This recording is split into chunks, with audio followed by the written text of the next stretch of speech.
guys been following what's been going on with Kim Kardashian and Kanye? Now, Kim Kardashian, she said in an Instagram post on Wednesday to catch people up.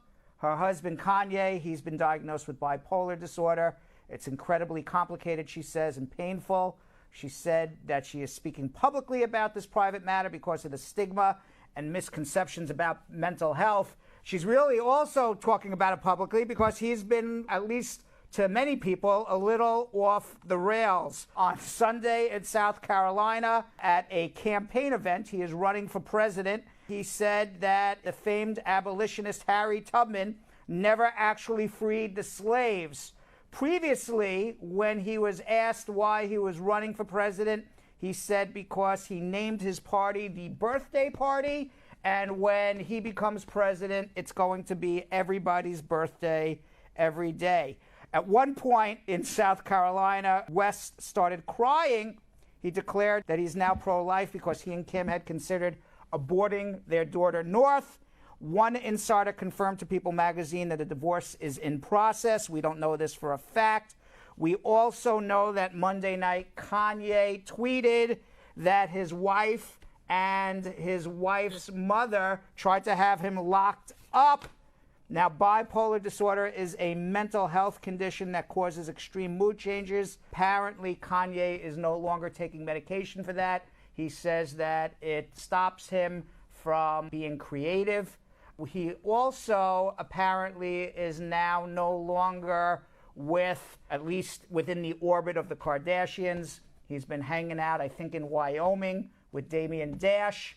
He was even seen in a Walmart buying clothes for his kids. Why Walmart? We don't know. He's got plenty of money. He could go wherever he wants, but he went to Walmart. Now, according to sources who spoke to People magazine, Kim Kardashian's priority is their children's daughters, North in Chicago, and sons Saint and Sam. Kanye recently was even saying that Kim's mother was trying to control him and his fortune, maybe even. Yo-Yo, Vanessa. Did you see what he called her?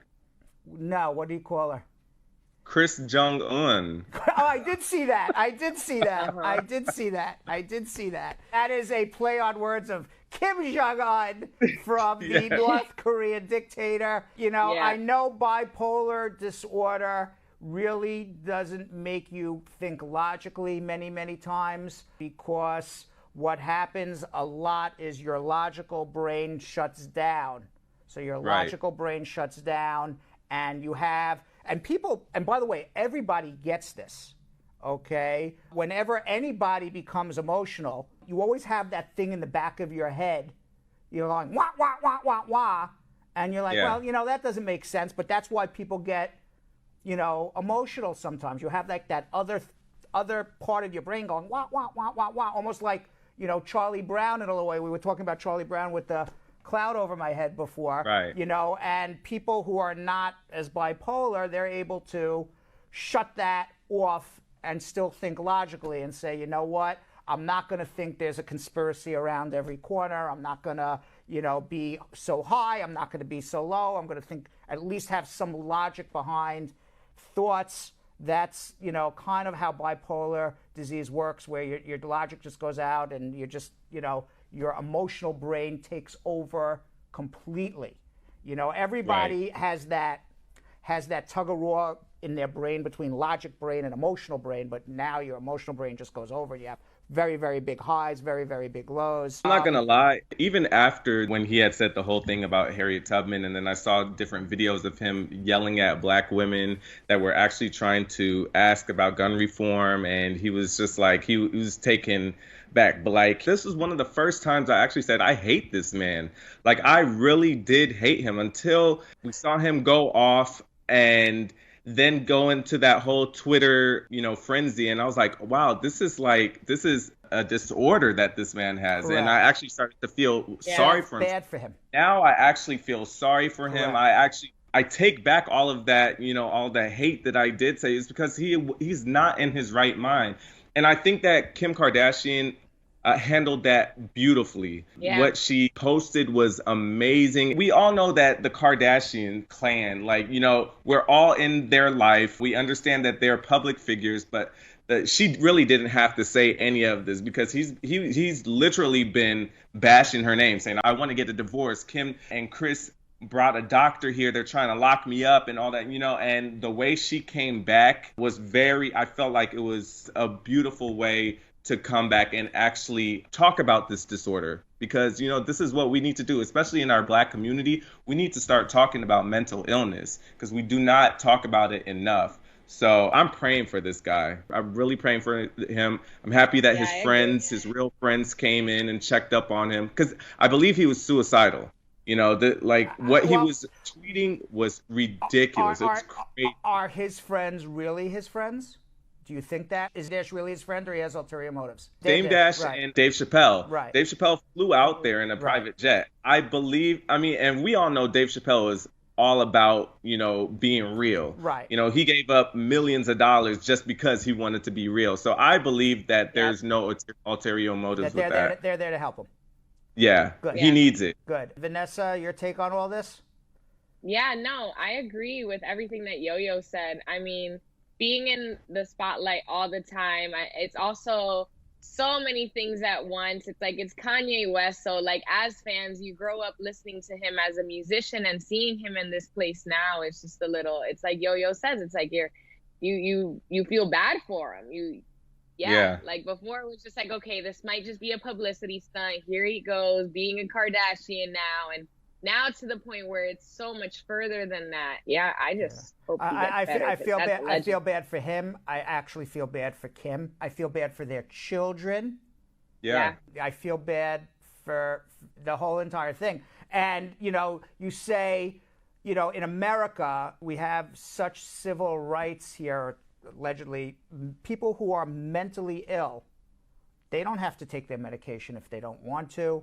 They don't have to be involuntary. A family says, I think you're ill, let's go get help. But they could say no.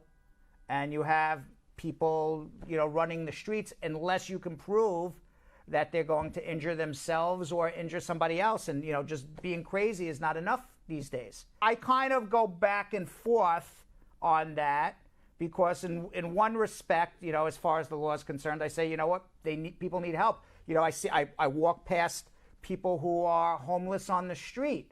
They're not hurting anybody, but a lot of them are mentally ill. And I say, I wish that we were able to give them help, but you can't force somebody to get help who doesn't want help. But at the same time, you want to give them help. You feel you know better than them, but everyone has a right to live their life, even if they're not thinking logically. It's a tough call for me. It really is. Very tough. It's a very, very tough call, whether we should be more forceful with people who are mentally ill, because you don't want to force somebody to, all of a sudden, people who are not mentally ill will get caught up in this web, and then all of a sudden you're like, there's nothing wrong with me. Why are you throwing me in the insane asylum? It's tough. So unless you're hurting yourself or unless you're hurting someone else, they're not going to touch you. Nobody can force anybody. All right. So meanwhile, Trump has finally worn a mask in public, and he seemingly endorsed the wearing of masks, tweeting on Monday that it was a patriotic act to do so during the pandemic.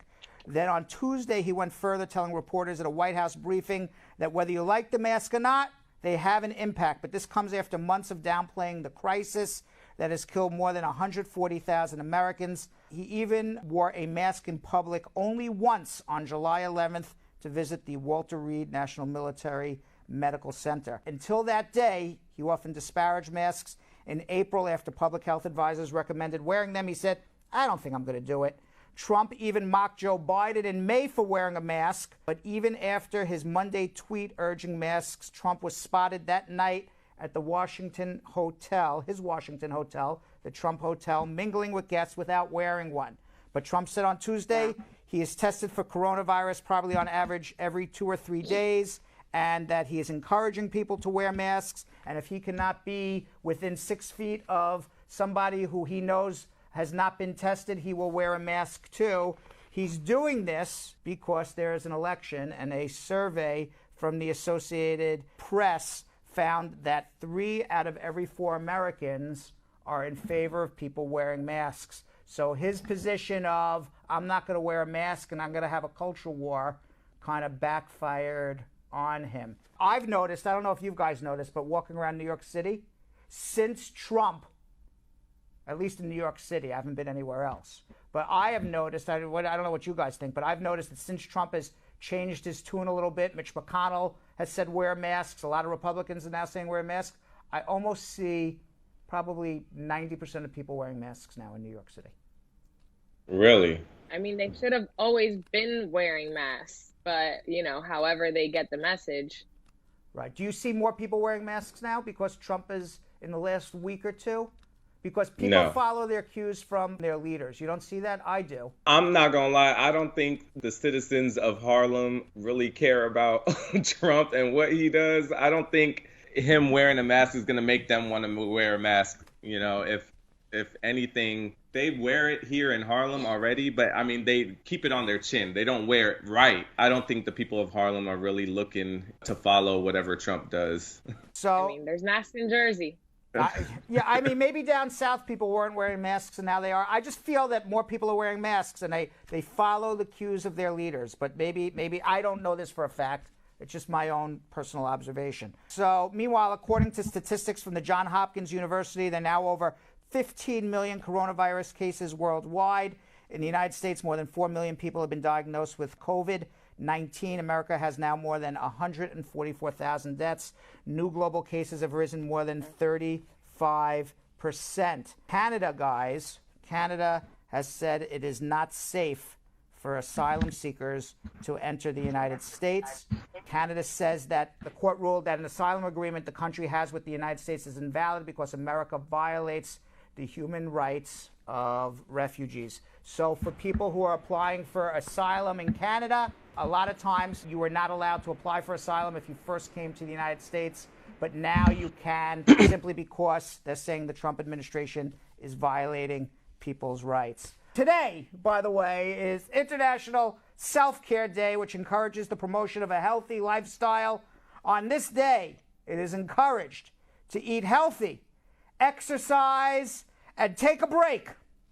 So what we are all going to do is 30 jump. No, we're not going to do 30 jumping jacks. Now, according to the world, I'm ready.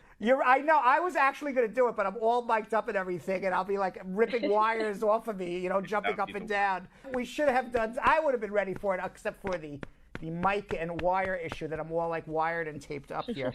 Now, you're all tied up. I am. I was just actually thinking about it. I'm like, all right, we're all going to go do jumping jacks. And I'm like, all right, the mic and everything's going to go flying off of me. So now, according to the World Health Organization, self-care, and by the way, after 30 jumping jacks, I got to answer like a lot of immigration questions. I'll be like,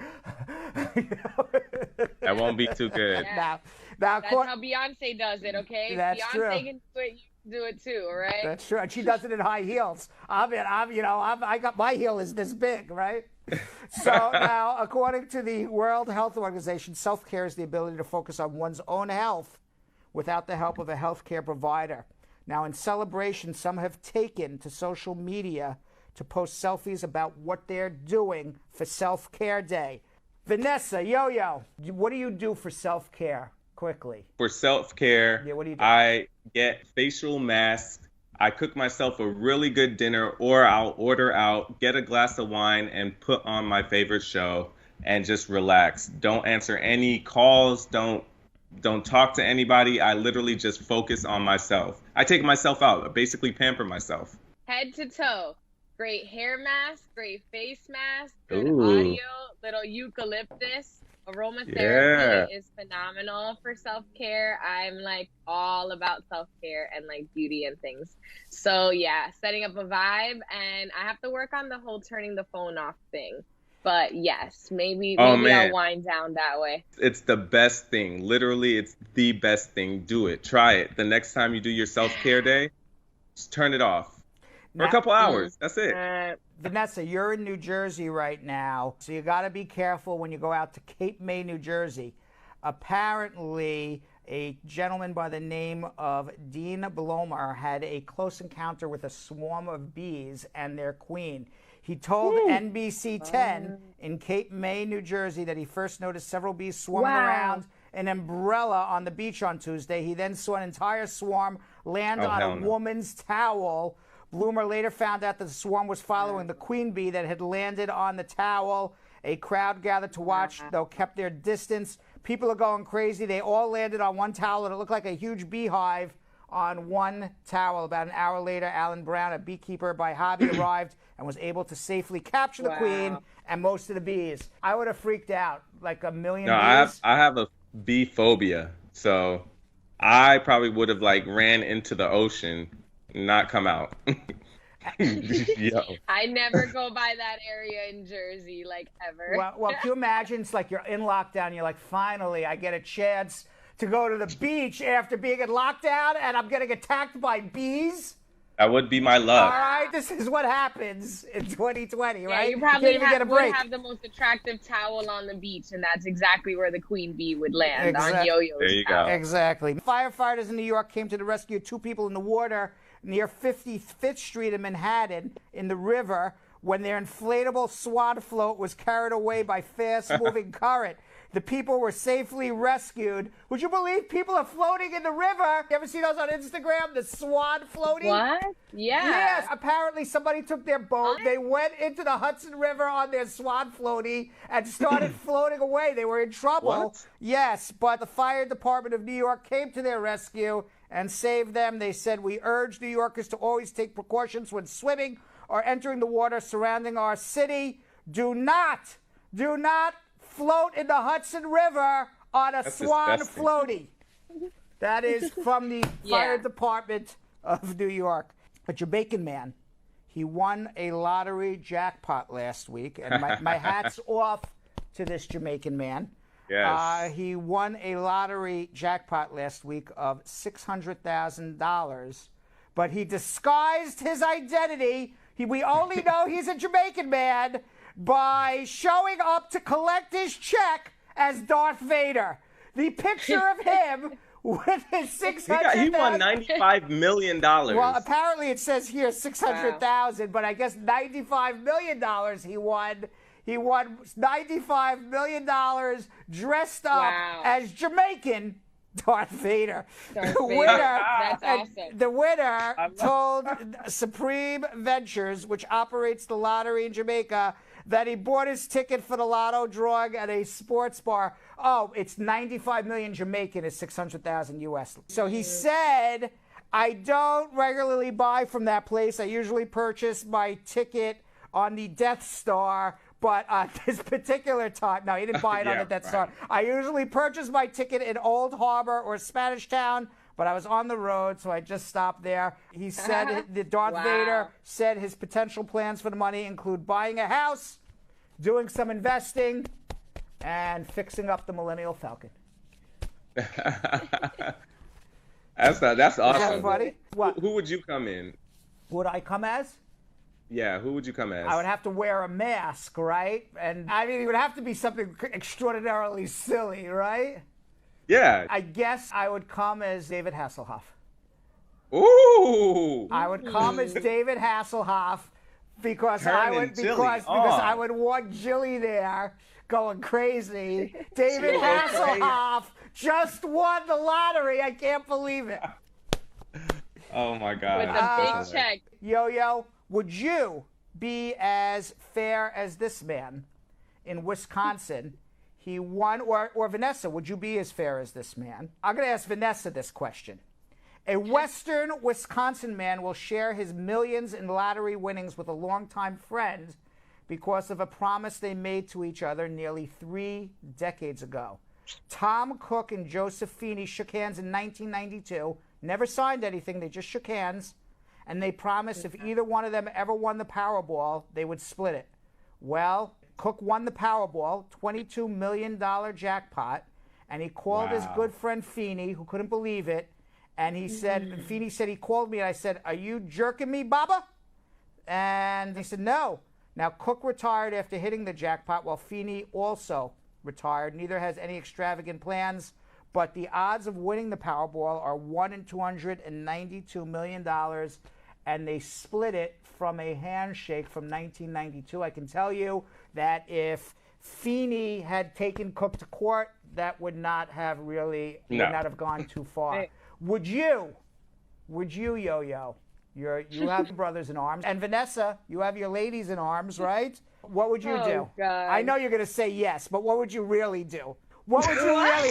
Yo-Yo's like, not home, goodbye. New phone. No.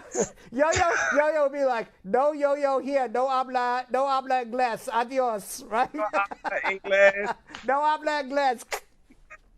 But I think Vanessa wouldn't do that to your friends. No, I mean, we didn't sign anything here. There's nothing on paper. I owe you nothing. Nevertheless, I mean, maybe I'll give you some sort of like. Maybe I'll take you out. Vanessa's not sharing either. Vanessa will be like, maybe I'll take you out to dinner to celebrate my winnings. I'll hook you up with a little something. Right? I ain't giving you a whole half. You weren't giving a whole half of nothing. I put in the work. I purchased the ticket. I invested. But even though you agreed 30 years ago to share it. I don't know what you're talking about. I don't remember any of that. Listen, you better be happy with this couple of $100,000 I'm about to give you. Couple $100,000. I thought you were going to say, you better be happy with this filet mignon. Now enjoy your dinner. No, I would give him a few thousand. I'll tell you this. Somebody asked me that question. I said, you know what my answer is? I'd never make that agreement. I would never even shake hands on it. Well, the integrity of that gentleman is honored. That is. Yes, that it is. Engineers have designed a robot with flapping wings, which can perform nimble movements in the air, hovering, darting, diving, and recovering like a bird or an insect. An international team of researchers built the lightweight robotic ornithopter, which has crisscrossed wings, enabling it to perform acrobatic maneuvers. The robot can tumble, it can turn, it can dive, it consumes 40% less electrical power. The researcher Lau Gi Kong, an associate professor in mechanical engineering at Taiwan's National University, told CNN this new and improved version will be able to fly indoors. Would you want this flying robot? Yo-Yo and Vanessa, you want a flying robot? Maybe we would buy that with the lottery ticket.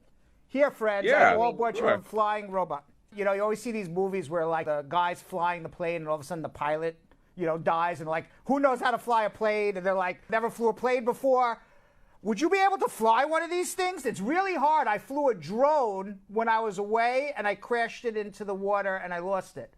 So you lost that drone? Yeah, I lost it right into the water. I took a nosedive. No. Yeah, right into the ocean on the beach. It went, Come on, Brad. And never to be found again. I'd be scared to, like, I would lose this thing. I'm not a good flyer. Do you have drones? No, but I've flown one, so I think I could be able. Did you fly it without crashing it? I believe so. You believe you flew it without crashing it? Oh, no. Did I fly the drone without it? Yeah. I did. thought you said, would I be able to fly the robot without crashing it? I believe so. That could be fun, the robot. What do you think, Vanessa? I didn't grasp it. Are we spying on anyone with this thing? I would definitely be very smart about using this gadget to my benefit. Absolutely. I don't think this thing would be the best spy because it's like this huge thing that's like flying all over the place. You know, if you want like a spy drone, you want a tiny little bug, you know, that's flying around. Nobody sees, you know. You don't want this huge bird fly. Did we just getting spied on by Vanessa? You know, it's quite obvious there's something right there in front of me, you know.